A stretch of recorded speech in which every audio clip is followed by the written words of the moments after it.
কোথাও কেউ নাই, সামনে কোনো সিগন্যালও নেই, তবুও বাসগুলো দাঁড়িয়ে আছে কেন? প্রশ্ন আপনার মনে জাগতেই পারে। কারণ একটাই, বাংলাদেশের টিম বাস বেরোবে, তার জন্যই এই প্রোটোকল। শ্রীলঙ্কায় দ্বিতীয় ম্যাচ জিতে দারুণ মেজাজে আছে বাংলাদেশ দল।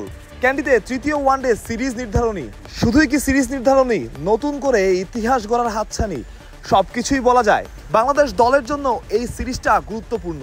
ঠিক কতটা আপনি হয়তো ঠিকই জানেন। ক্রিকেটাররা এক এক করে টিম বাসে উঠছেন, সবার মুখেই যেন স্বস্তি, সাথে ইতিহাস গড়ার যে স্পৃহা সেটাও বোঝা যাচ্ছে। শ্রীলঙ্কাকে তাদেরই মাটিতে সিরিজ হারানো, র্যাঙ্কিংয়ে যারা 4 নম্বরে, চারটিখানি কথা কিন্তু না।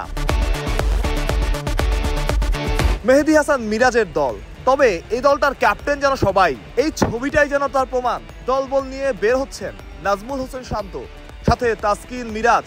এই দলটাকে সবাই আপন করতে পারে, এটাই বোধহয় এই দলটার শক্তি।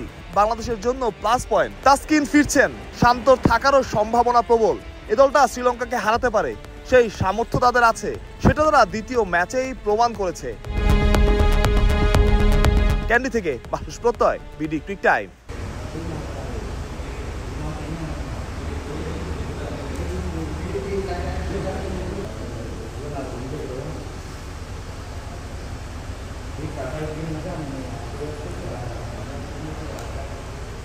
Ini